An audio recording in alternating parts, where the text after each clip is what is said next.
We're back with FF7. I really enjoyed last time talking about this section of the game we're in, where we see these flashbacks in Shinra Manor with Sephiroth. Because, as I talked about last time, I think they do this really interesting thing of memories being influenced by what a character wants to see and wants to believe, which will lead to more interesting revelations in the future. Oh, snap. This isn't how we left the city.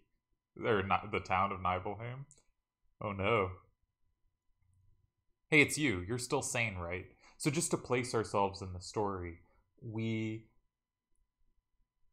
our crew of Barret, Tifa, Red 13, and Eris asked us about what our memories or what our connection to Sephiroth was, because we keep saying Sephiroth is not an ally. Sephiroth's a threat. Sephiroth is not gonna help us save the planet, which we said when we saw President Shinra and Rufus. And we're telling the story of a few years ago, or some number, 5 years ago, I think it is. I think it's 5 years ago. So I think Cloud was 16 and he's now 21. Cloud was a soldier, and he was put under Sephiroth, soldier first class. They went to Nibelheim, which was his hometown, and he went to Tifa's house. Didn't see Tifa, but he did see his mom, and his mom said, "You should have an older girlfriend, someone to take care of you. You don't have your shit together." And he went, "Yeah, Mom," because he's Cloud. So then what happened is we went to visit the reactor. Tifa was our guide to the reactor, our childhood friend we made a promise to come and protect her if need be. One of the lower soldiers we were with got lost in the mountains, probably died. There was a big fall. And we make it to the reactor, and Sephiroth sees creatures in containment chambers. We also see a big thing saying Genova, and Sephiroth has told us his mother's name is Genova. But we see these creatures in containment chambers, and Cloud says, not particularly meaning anything, but something about... Sephiroth says that he's different, and Cloud says something like, "Are you different like them?" And it's been a little while since I played, so my brain's not super sharp on this right now. And Sephiroth goes, "Wait up. Am I like them?" He notes that this is clearly a Professor Hojo experiment. It will never put him on the level of Professor Gas, but it will get him much closer than Sephiroth thought. But Sephiroth freaks out because he thinks he's a created monster like them. And he ends up going into the Shinra Manor and just reading book after book down there. Until we go down, and each day he kind of ignores us, but one day we go down and he calls us a traitor, an ignorant traitor, because we are not of the Ancients, and we have betrayed the Ancients. The Ancients, which we know Eris is one, Genova and Sephiroth are others, though Sephiroth's part is less clear right now, because Sephiroth says he was created to have the properties of an Ancient, rather than... So you could count that as an Ancient or not, your choice. And, of course, everything in this story may be subject to change at a future date. But the Ancients come through planets, they help them, they populate them, they move on, and eventually they reach the Promised Land.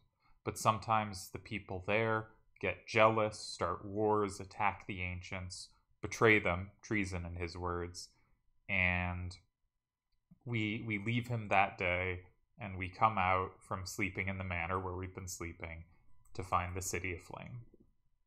And Zangin, you may recall, is Tifa's martial arts trainer. "Hey, it's you. You're still sane, right? Then come over here and help me." Big jump. Not the funny leaps they sometimes do. I love the little hops in this game. They look so silly. The other Shinra guard, the one we didn't lose in the mountains, not doing well. He looks collapsed, probably dead. "I'll check this house. You check that one over there." Big jump. There's the kind of jump I'm talking about, where they do the arms. Oh, it's so great. Alright, let's check the house. No, that doesn't look good.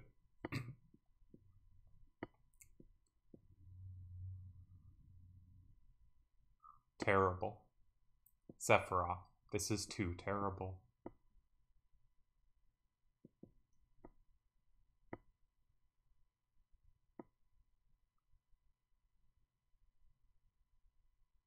there he is, doing murders.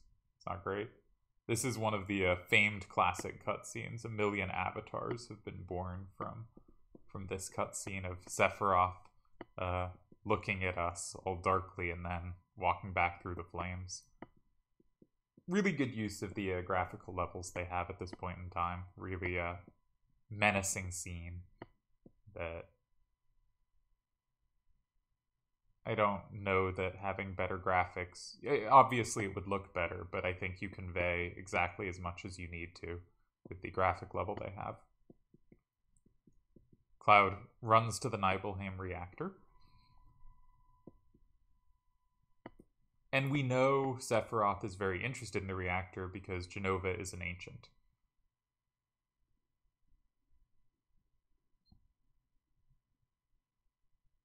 This is such a horror. I said this before. What a horrible factory setup for actually moving around in. Papa. Sephiroth? Sephiroth did this to you, didn't he? Sephiroth, soldier, Mako reactors, Shinra, everything. I hate them all. Makes sense she'd join Avalanche shortly after this.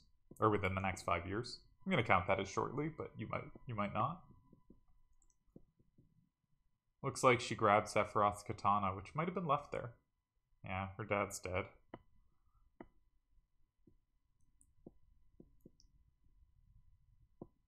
Sephiroth has gone to Jenova. Mother, I'm here to see you. Please open this door. How could you do that to Papa and all the townspeople?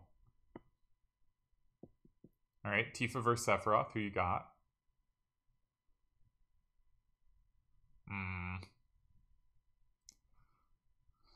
Well, Sephiroth got that one.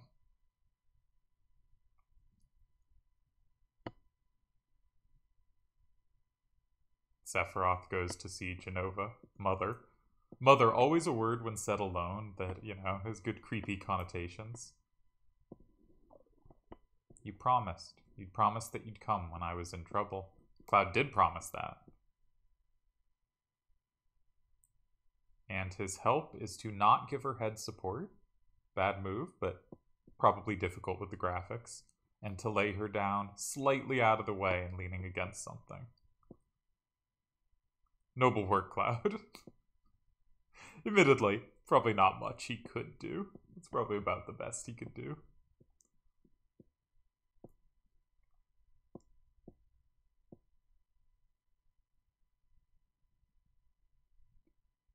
Jenova looks very metallic here.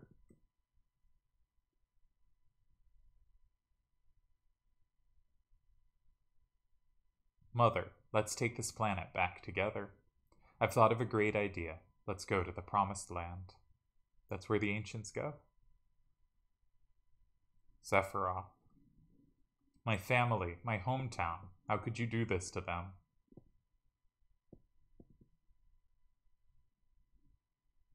Slow motion from someone is always so ominous. Like, well done just moving slowly. I think some things want to show, like Resident Evil likes to show Wesker moving really fast and looking like cool, but I think slow motion can be done really effectively. Ha ha ha, they've come again, Mother. With her superior power, knowledge, and magic, Mother was destined to become the ruler of this planet.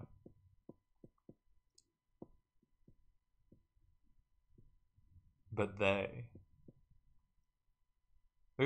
those worthless creatures. There was a 20-minute movie made, I forget what it was called, of basically the coming scene, are stealing the planet from Mother. But now I'm here with you. So don't worry.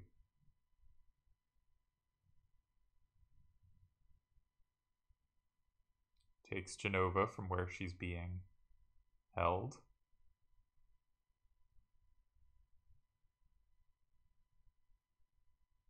Or at least takes off the, yeah, I guess that's Jenova. That looks much more like what we've seen before. Takes off sort of a containment thing. Because, yeah, the metal thing didn't look quite like the Jenova we've seen before in Shinra HQ. What about my sadness, my family, friends, the sadness of having my hometown taken away from me? It's the same as your sadness.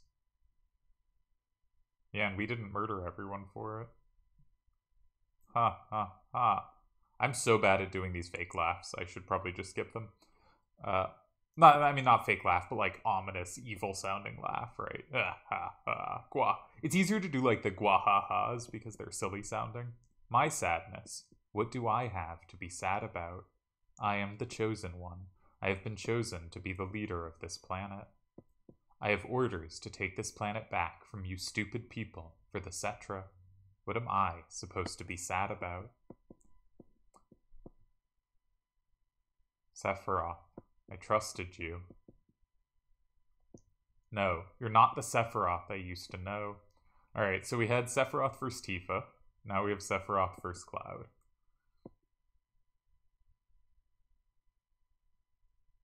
Okay, this is a bit quicker flashing than I think could be done here, but, you know, good for epilepsy. I don't think every scene in this game is staged perfectly, I just think many of them are. And that's the end of my story.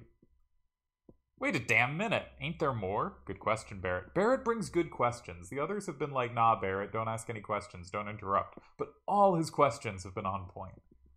Shout out to Barret. I don't remember.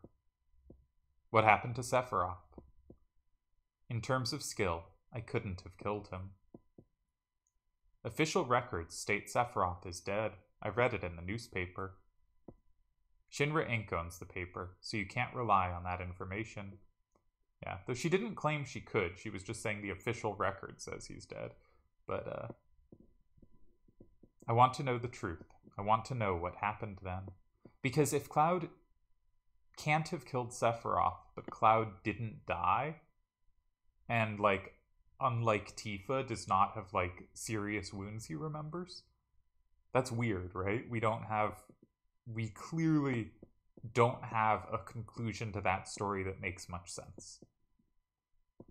I challenged Sephiroth and lived. Why didn't he kill me? And he was obviously killing so many in that town, right? There's obviously no compunction about killing people. I'm alive too. Seems like a lot of this doesn't make sense. What about Jenova? It was in the Shinra building, right? Shinra shipped it from Nibelheim to Midgar. Did someone else carry it out after that? It was missing from the Shinra building. But this also means that Sephiroth didn't get away with Jenova, right? Because it was then moved to the Shinra building, or at least Shinra had either reclaimed it or never lost Jenova 5 years later, right? Until we saw it was missing from the Shinra building as the containment chamber was clearly, I want to say, like, exploded open. Sephiroth? That is the logical person to have taken her from the Shinra building for multiple reasons. Both because he's clearly very invested in Jenova, and secondly because we know he was there, and we don't really know anyone else who was there who might have done it. Damn, don't none of this make sense. I'm going, gone. And I'm leaving the thinking to you. Yo, Cloud, let's get a move on. Wait a sec, I want to see if there's more to say here. Cloud, what's wrong? You're just gonna stand there while Sephiroth heads for the Promised Land. So interestingly, even though they both very clearly at this point seem like villains, you know, Sephiroth might have been unclear, but is looking really villainous now. And Rufus, very clearly villain. They both have the same goal, but they're not on the same side. And I think that's a nice way to construct a story, because you have villain, like a lot of stories in RPGs will construct villains in a hierarchical manner. Like the classic example is, you know, at the end of Disc 1 you defeat Emperor Dole, Legend of Dragoon, and it turns out someone was behind them. And you chase that to the next place, and you eventually defeat them, but it turns out someone was behind them. And just every villain is basically going, remember, with one exception, remember that last villain? Actually, that was me all along, right? And just adding up and doing further and further behind. instead of people clearly having different purposes. And Sephiroth and Rufus clearly have different purposes, different uses or desires for the Promised Land, even if it's the same general type of goal. And I think that's just a much more interesting way to construct a story than every reveal being everything we did till now and you just stopped the person behind it. Actually, there was another person behind it. And that can be better done if you have met that other person and it makes sense to insert them, and is worse done when they're just kind of stuck in at the end, like a future FF. But yeah, I think this is a better way to handle, because you don't have to construct a million threads to the story, right? They have the same general target, the Promised Land. So you don't have to make it so they're just completely distinct parts of the story, right? The story can connect and hold together, but you have villains coming from different directions trying to do different things. I ain't letting Sephiroth or Shinra get to know Promised Land. If they do, then we're all screwed. You know what I'm saying? Both of these are pretty sarcastic, and I think Barret has made a lot of good points here, and I don't want to be a dick, and I don't really have a way not to. But that's okay, because if there's one thing we know about Cloud, he's a big old dick, and so we'll be rude. But I guess actually maybe we said this supportively. Y'all just leave it to me. Alright, I'll take it. Oh, brother. Or at least Barret took it that way, and that's good, right? Good for you, Barret. Cloud? How bad was I when Sephiroth cut me? I thought you were a goner. I was really sad. The Ancients, Cetra, Genova, Sephiroth, and myself. We have 3 Ancients. Eris, formerly her mother Afalna, but she's dead. Eris, and we know she's dead because we learned that from Almira, who is clearly about as reliable a source as we're going to get. Eris, Genova, Sephiroth.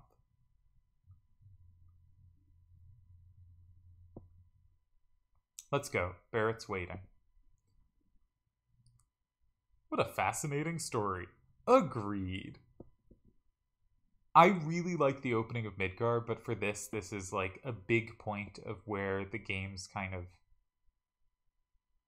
core stories begin. And core character arcs really are set. So yeah, well said, Red 13. Nope, let's not go up the stairs. Yo, Cloud, here. Received PHS. Changing party members. Access the menu and select PHS. It can only be used on the world map or at a save point. Does anyone have any idea what PHS stands for? I don't, unless it says so now, but I don't think it does. With PHS, I can see you anytime. Alright then, we're out of here. Yeah, I think I've just never known what PHS stands for. Like, Party Help System is my best guess. I would have expected like a C in there for change, so you could change party members. Alright, let's... I think I might have bought stuff at the shops for our other characters. So let's see. Yeah, we have a Mithril Claw for Tifa. Oh, I should have checked the other slot as well. And we can't upgrade that yet. And Mithril Clip is already quite good. And Cloud, you notice the others have 24 attack. Cloud is 32 because the item we stole is pretty good, the Hard Edge. So we're ahead of the curve there.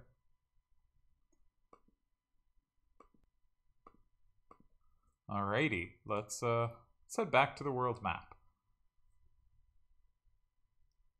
Now, the next thing to do in the game is get past the Midgar Zolom.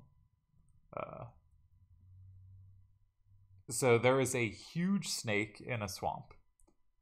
And as a kid, I didn't... So what's coming up is there's a chocobo farm. And in the chocobo farm, they teach you how to get chocobos to ride around the world map. And chocobos can move fast, and you can use them to run past the Midgar Zolom. And that's what you're supposed to do. Now, to catch a chocobo, you need to have a chocobo lure materia equipped, which they'll give us or sell us. and then go over chocobo tracks on the world map and defeat all the enemies other than the chocobo before the chocobo runs away. And you can feed the chocobo certain things that make it stick around longer. All right, all well and good. As a kid, I was very confused by this whole thing. And so I could not catch chocobos, didn't get it, and would just try to run past the midgar zolom. And I was quite bad at it. It's not actually that hard to do, but I did it really badly. And it took me a whole bunch of tries, and I was very proud when I achieved it. Again, worth not using limit breaks, just because the more you use, the more you learn more later. We could save it or, you know, put effort into trying to get more Yaz than I'm trying to get, but I'm just trying to use it. It's not going to make a big difference. We're going to get much bigger jumps in damage output from other things. So anyway, so I would try to run past it, and I was pretty bad at it. Now, I think what we're going to try to do here is I think we're going to try to beat it. I think that'll be the most interesting thing to do. But if I fail repeatedly, I may give up. So these are what chocobo tracks on the world map look like. And ahead, there's chocobo thing. This is also where there is a giant skip that was just found by speedrunners around here in the game.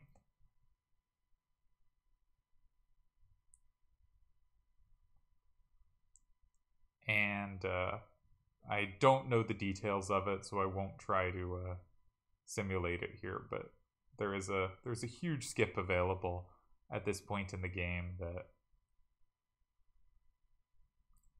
was recently found, and it's kind of wild that, like, in 2023 people are finding genuinely new things about this game that skip large portions.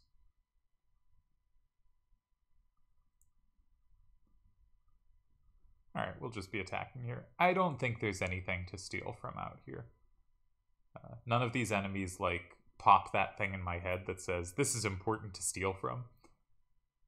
And that's not going to be a perfect recollection, but I think the next thing we steal from is after the midgar zolom. Alright, Piggy Man, our highest level character. So we're going to go to the chocobo farms. The big side quests in this game, a lot of them are to do with chocobos. And some of the best stuff in the game is hidden behind them. Work.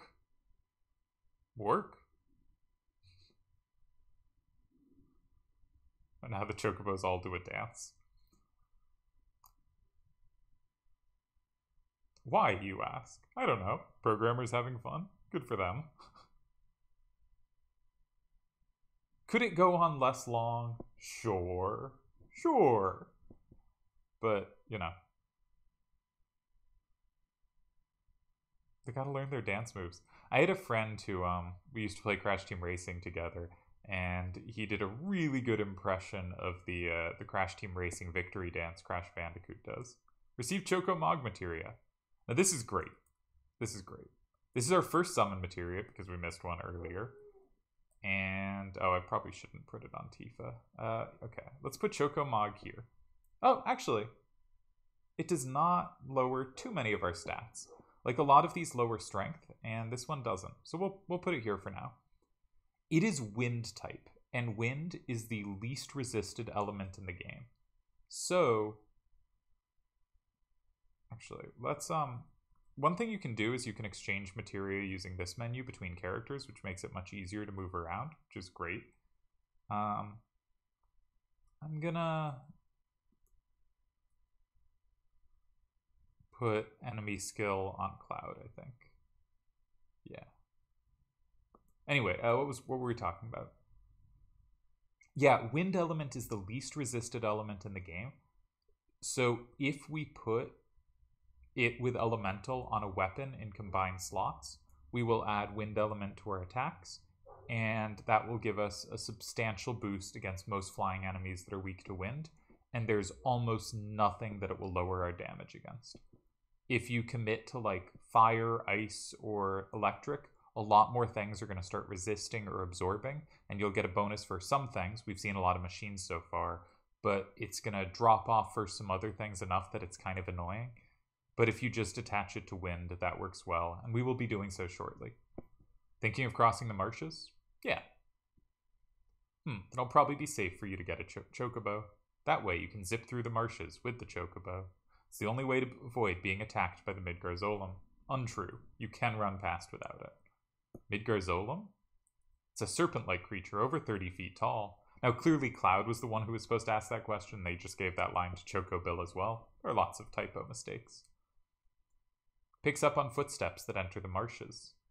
And then, bam! It attacks. And you're clearly supposed to, like, try fighting it and lose to it once and go, oh, damn, I can't beat that. And then later in the game, you can come back and beat it and feel all proud of yourself. To avoid that, buy a chocobo at the Chocobill and Chocobilly Chocobo Farm. To purchase a chocobo, please talk to my grandson. He's in the chocobo stables at the far right end of the farm. Can do. So the first really important thing we got here was the Chocomog materia. But the second thing we will get here is Chocobo Lure. Do we want a chocobo? Yes, we do. Give me one.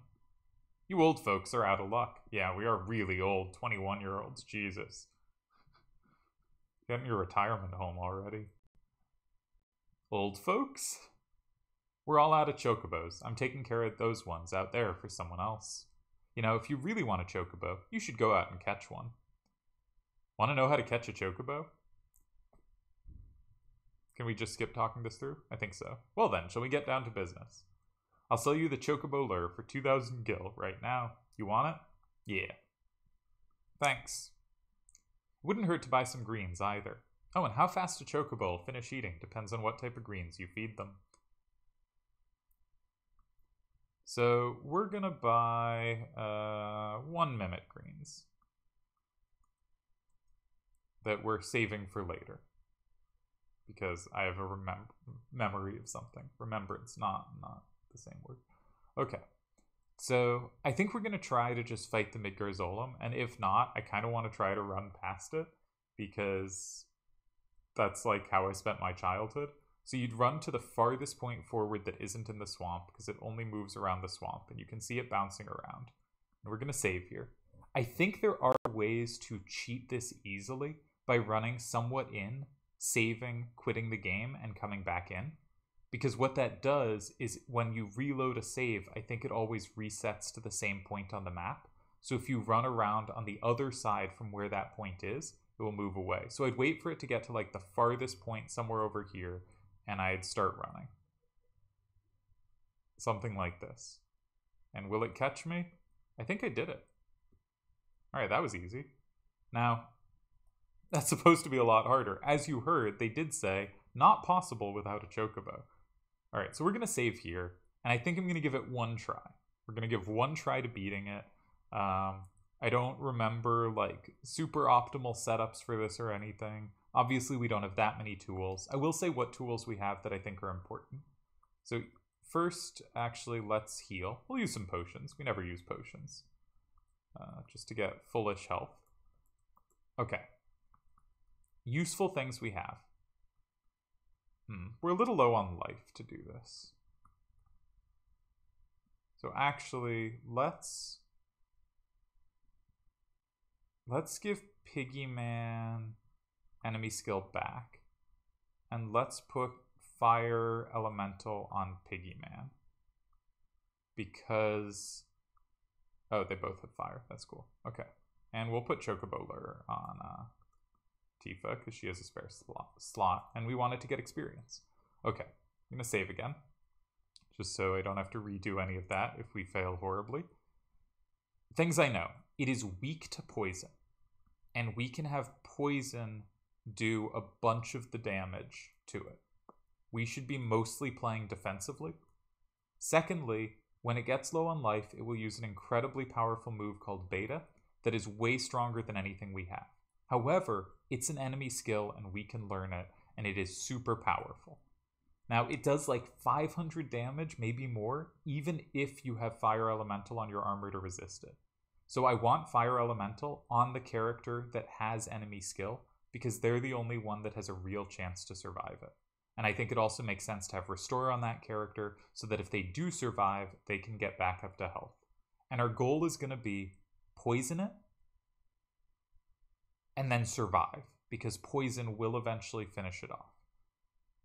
I also think we can regularly use Sense. Who has Sense? Tifa has Sense. So does Cloud, to check in on what life it's at, because there might be some effects where it doesn't properly change modes if you just never attack it. But I should be looking to heal, not to attack, I think is our main goal. But first we have to poison it. Oh, I shouldn't know who has poison. You can see it starts veering towards you when you enter. All right, so I think Tifa has poison. Okay, so let's try this. No promises that this will go well, but it's cool if it works. It can also boot our characters out of battle, and if it boots Piggyman, we are in trouble. So we're going to defend. We're going to cast Bio, and you can see he just does insane damage. Instant limit break. Okay, we got poison. Now, I want to heal Cloud. We're going to cross slash. Piggyman looks like he can survive one more. Let's steal once. Does stop work? If stop worked, that would be great. Okay, stop doesn't work. Now, I'm going to heal. Let's heal everyone. Okay, that's Tifa. Will Tifa die? No, not quite. Okay. She'll get a limit break, though. So let's use her limit. Just make it quick. And let's get in the menu and have Cloud heal Tifa a little higher, though that won't put her out of dying range. But maybe one more heal will.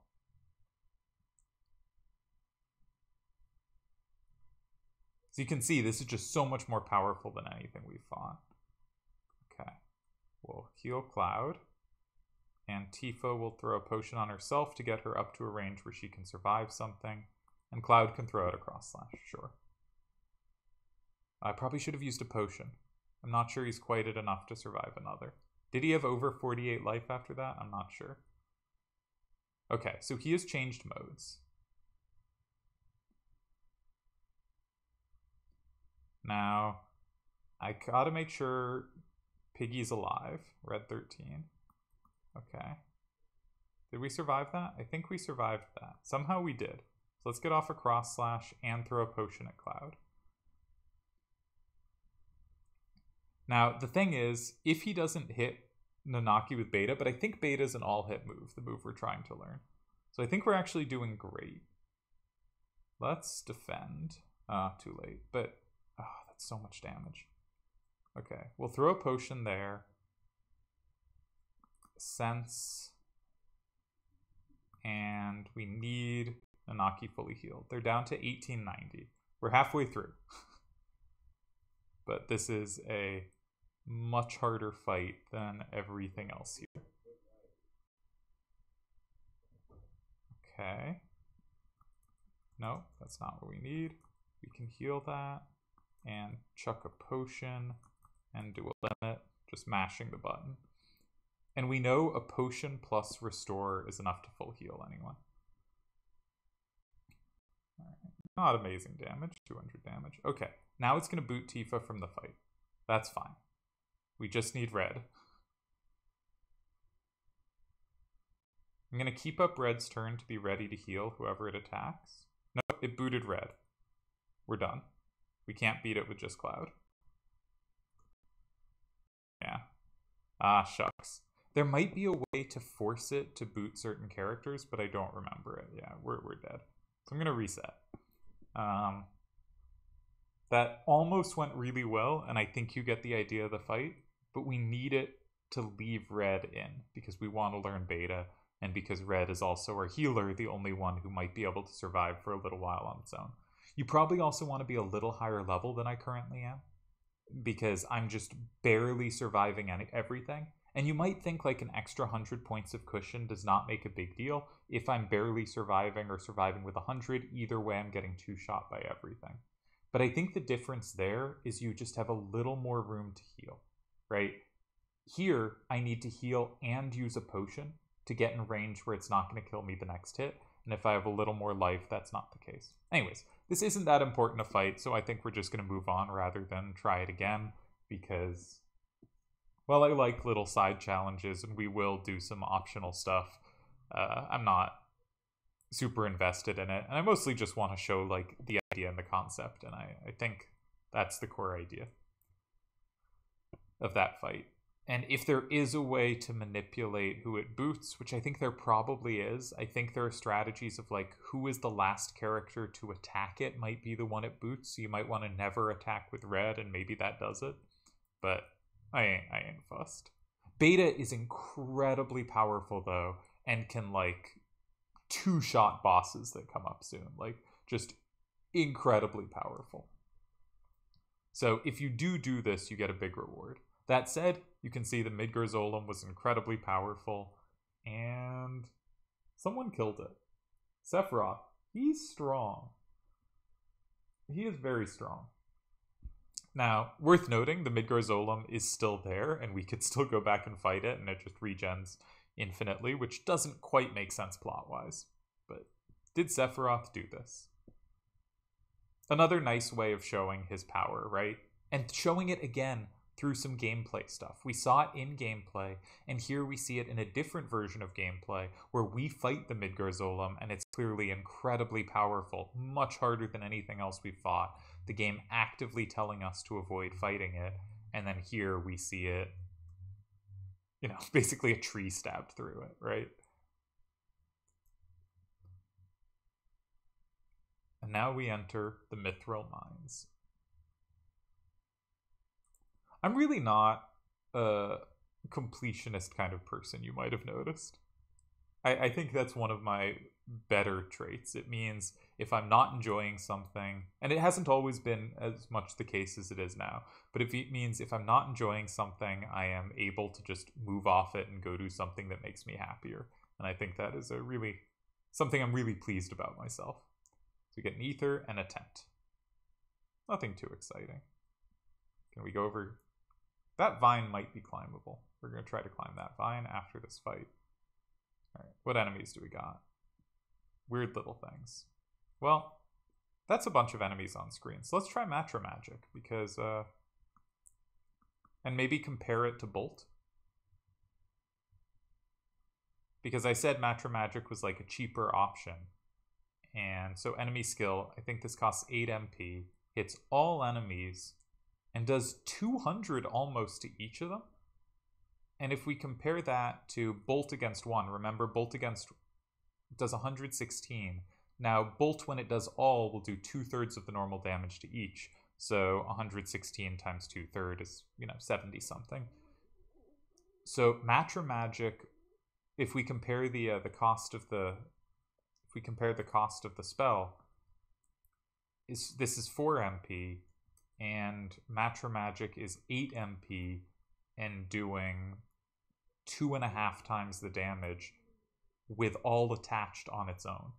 So enemy skills are just really valuable. Speaking of really valuable, we can now put Tifa in the back row and give her long range, where she now will have her normal attack power, but from the back row. So she will take reduced damage and deal more damage. Now the reason I'm putting this on Tifa is because I think she is the worst limit breaks. And I think she's a good attacker. So I want her to be able to be attacking regularly from safety. She also has the lowest health. This makes sense for that. And second of all, I don't need her limit break filling as fast as I need others filling it, because for others, it gives this big boost to damage. And hers, okay, she's doing like 200. She's not, she's ahead of Red right now on limit break damage. But I don't really enjoy doing her limit, and I'm fine if her limit doesn't fill up as much because she takes less damage. So now we have her in the back row where she will take reduced damage. I also think somewhere in here there is someone worth stealing from, and it might be these guys. So I'm going to start stealing here, because I think these are something worth stealing from.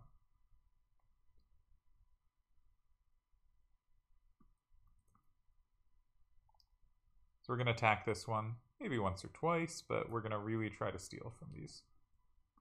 See how much life they have, so I don't accidentally kill it. Meduse, yeah, that sounds right. Level 16, 156 life. Okay. So it's going to be at 90-ish. So Cloud probably kills it. Yeah, Grand Glove. That's what I wanted. Cloud does kill it. And would have killed it whether or not he criticaled. He did critical there. Nice. Level Tifa. And we now have her next level of equipment in advance of when we're supposed to. So instead of 24 damage, she's up to 31. Gets an extra materia slot, which means we can start getting experience on Sense. Does it matter to level Sense up? Not really, but we can sell it for a whole lot of cash if we master it. Mind Source. So Mind Source sources permanently up status here. So this raises Vitality. Let's give it to Tifa. And Mind Source raises Spirit. That's summon damage. Let's give it to Cloud.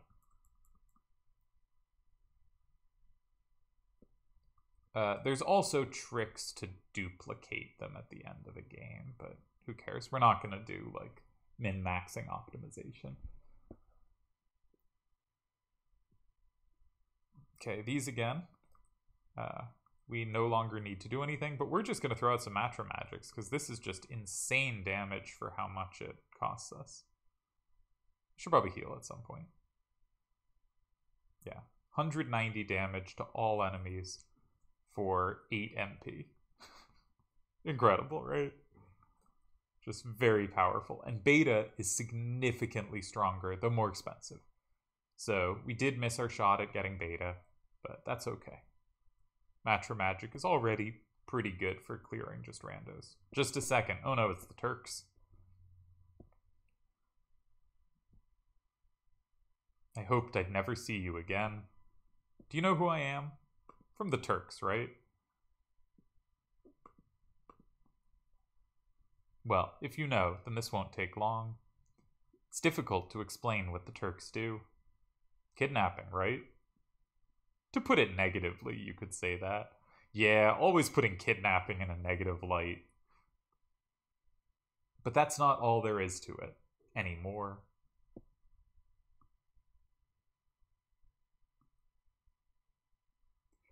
Sir. So you get more... It's alright, Rude. I know you don't like speeches, so don't force it. We're meeting a new member of the Turks, Elena, here. I will also say this is a scene where, depending on your party, you can get more dialogue, and that will be made quite obvious to us shortly. Then Elena, explain. I'm the newest member of the Turks, Elena. Thanks to what you did to Reno, we're short of people. Although, because of that, I got promoted to the Turks. In any case, our job is to find out where Sephiroth is headed, and to try and stop you every step of the way. Wait a minute, it's the other way around. You're the ones that are getting in our way. Elena's not great at speeches either. Elena, you talk too much. It's the boss man. Mr. Seng? No need to tell them about our orders. Sorry, Seng.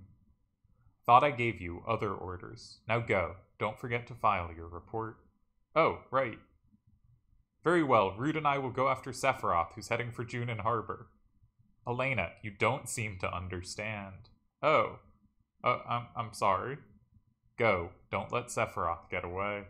Very competent employees here. The Turks are quite clearly within, they're a villain group that veers into comic relief, and I always appreciate that villain group. Yes, sir. Reno said he wanted to see you after the injuries you gave him healed. He wants to show his affection for you all, with a new weapon. Well then. Where's Eris? She's not with you. This is where we would get more dialogue if we had Eris in our party. Eris isn't with us. She's with the others. Oh, then give her my regards. Kidnappers.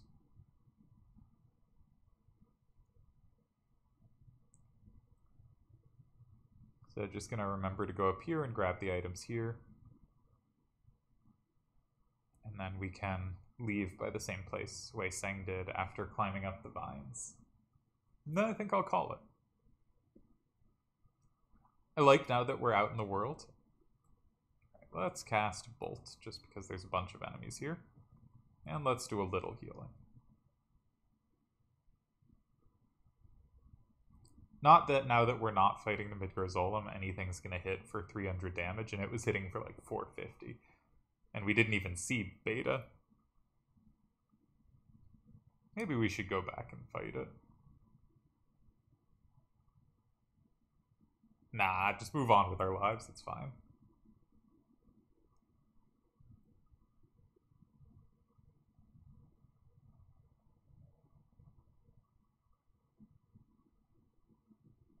So we can see Tifa still doing full damage from the back row. 80 damage is a little behind Cloud, who's doing around 90 when he doesn't get a critical, or around 100 when he doesn't get a critical, but clearly ahead of Red. Yeah, around 90. So they're very similar attackers now that she has upgraded her weapons, and she can fight from the back row.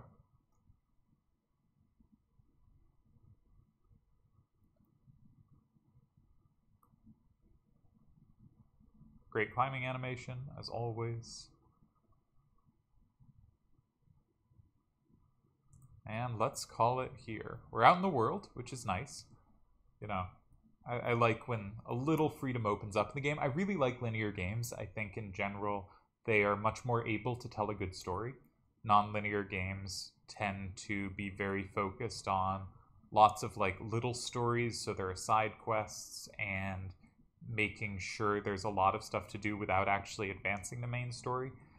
And also they tend to be really focused on giving you a lot of choices. And because they can branch in so many ways, I think they often do a much worse job of telling directly a meaningful, interesting story. I think it's difficult, at least.